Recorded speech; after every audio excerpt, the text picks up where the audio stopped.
Something historic has just unfolded, and all of London seems to have stopped to watch. Donald Trump, the president no one could silence, has dropped a bomb of unimaginable proportions on the United Kingdom. An official letter, a $1 billion ultimatum against the BBC. Yes, the empire of fabricated truth has just been exposed before the world. Trump didn't just call out Britain's biggest broadcaster, he challenged the very heart of the system Keir Starmer swore to protect. And the silence from Downing Street is deafening. The question echoing through the streets is simple, yet terrifying. What else are they hiding from the British people? The impact was immediate. The BBC in panic, ministers locked in emergency meetings, and a prime minister who seems to have swallowed his own tongue. Trump accused the broadcaster of manufacturing reality and set a deadly deadline. By Friday, at 10 o'clock, confess or collapse. It's an ultimatum no one ever dared to give the British establishment. While the people pay $169 a year to fund a media that deceives them, the man banned from social media now demands the truth back. And the whole of the UK holds its breath, because everyone knows. If this lie is proven, the scandal won't stop at the BBC. It will explode right onto Keir Starmer's desk. And this is where the chaos begins. Inside the BBC, the corridors are silent, but outside, the people scream. Social media has become a battleground. Hashtags like Not Honest BBC Gate and Farn Starmer Lies are taking over the country. Hundreds of staff have started deleting old posts. Journalists are hastily resigning, and a leaked 19-page document reveals over 500 internal complaints. What seemed like a simple process has turned into a war for the soul of the UK. Trump has touched something Starmer never wanted exposed: the truth. And the people, tired of paying for lies, now demand heads. Starmer, cornered, tries to act as if nothing is happening. But even his allies can no longer hide their fear. The scandal has breached the walls of the media and reached Parliament. Opposition MPs speak of an unprecedented institutional crisis. The government tries to blame editing errors, but the public is no longer naive. When an entire country sees its veterans sleeping on the streets while immigrants dine under crystal chandeliers paid for with public money, the word compassion becomes an insult. The British people have woken up, and now they want answers, not speeches. Because this time, it's not just about the BBC, it's about who gave permission to lie. And it was in this landscape of moral collapse that a voice rose. Nigel Farage, the man who never bowed to political correctness, the face of British patriotism. He took the stage and said what millions thought, but few dared to shout, "You build palaces for foreigners and prisons for patriots." The crowd erupted. It was the cry of a betrayed nation, tired of seeing its history trampled by technocrats and suited bureaucrats. People began to march, not for ideology, but for dignity. Because what's at stake now isn't politics. It's the right to call a lie, and treason, treason. Trump, from across the Atlantic, watched and reacted. "A country that censors the truth cannot lead the free world," he declared in a stern tone, sending a direct message to Starmer and the global elite. It was the symbolic blow that was missing. Two forces now move in unison: the British popular revolt and the American moral reckoning. And the result? A political earthquake that threatens to swallow the Labour government. Downing Street has become a fortress surrounded by doubt, and the Prime Minister, who sold himself as the voice of stability, now faces the greatest instability of his career. But what truly destroyed Starmer wasn't the roar of the streets, it was the sound of paper. A leaked internal memo revealed that the government knew about the manipulation of information and did nothing. Worse, there's evidence that senior advisors authorized the editing of conservative leaders' speeches to shape public opinion. The scandal ceased to be media-related and became criminal. Suddenly, that arrogant confidence vanished. And the whole of the UK began to wonder, how many of the official truths we've heard were fabricated to protect power?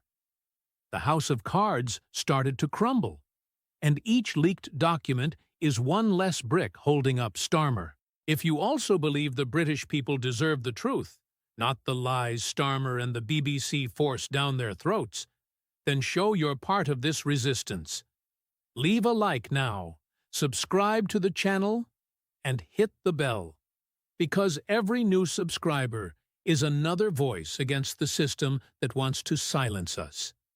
It's not just a button, it's an act of courage from those who still take pride in being British and refuse to be deceived. Meanwhile, the BBC tries to put out the fire with calculated apologies. They've changed their tone, but not their content. The phrase has gone viral. We didn't lie, we just regret. And the British people, after decades of paying taxes, respond with contempt.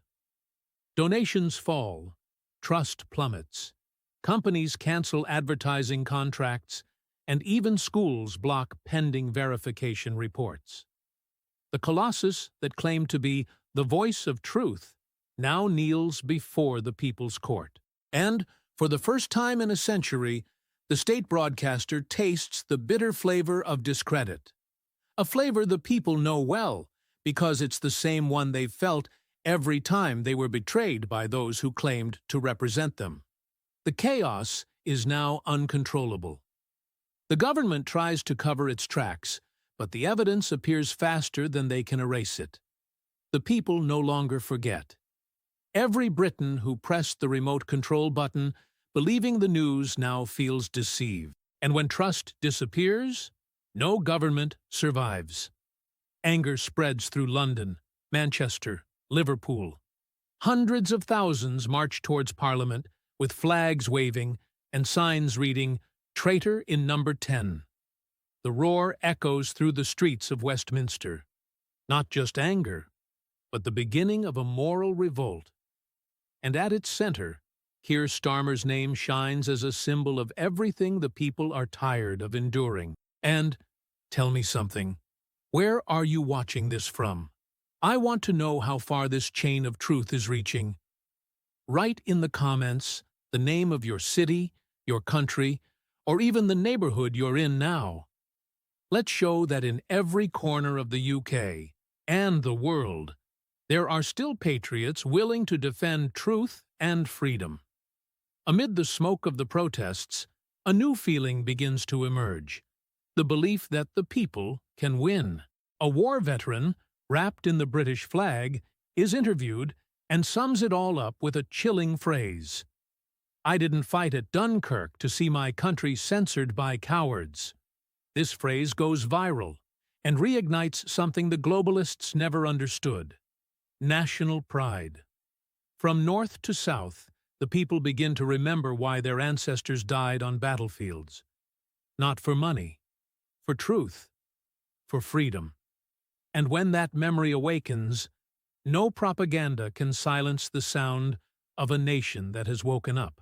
Now, even within the Labour Party itself, cracks appear. MPs pressure Starmer behind the scenes, demanding he sacrifice someone before total collapse. There are rumors that ministers are preparing mass resignation letters, and the opposition openly talks of a vote of no confidence. The foreign press starts calling the scandal British Watergate, and it's no exaggeration. Because what's at stake here is democracy's most sacred pillar: the truth. Starmer tries to keep control, but the more he justifies himself, the more the people see desperation. The mask of the responsible moderate has fallen, and behind it is just a politician who mistook censorship for leadership. And as the government crumbles, something extraordinary happens. Faith in the old media dissolves. but hope is reborn in new voices. Independent channels, free journalists, and ordinary patriots begin to fill the space once dominated by lies. Live broadcasts show veterans marching with tears in their eyes, mothers holding signs with photos of children forgotten by the system, and ordinary citizens saying what they were never allowed to say on controlled television. Enough silence. This phrase, spoken by an elderly woman in front of Big Ben, becomes the symbol of a new era, the era when the people no longer ask permission to know the truth. And it is at this moment that truth stops being a request and becomes a national demand. Crowds gather outside Parliament, lighting candles and raising signs with a direct message: free the truth. Trump, Farage, and even Army veterans send messages of support, saying this is the moment the British people decide if they want to be free or controlled. The movement grows, the numbers terrify the government, and Downing Street begins to tremble. The authorities know they're no longer dealing with a simple scandal. They're facing a silent revolution, made not of violence, but of conviction. Because when the people decide to stop believing the lie, power loses its most valuable trick: fear. And so, the UK reaches the most important crossroads in its modern history. On one side, the old order, lying, controlling, arrogant. On the other, the people, awake, brave, and ready to reclaim the country they love. What began as a letter from Trump has become a moral reckoning for an entire generation. The BBC falls into disrepute, Starmer wobbles, and truth breathes again, even among the ruins. The question now isn't if the government will fall, but when.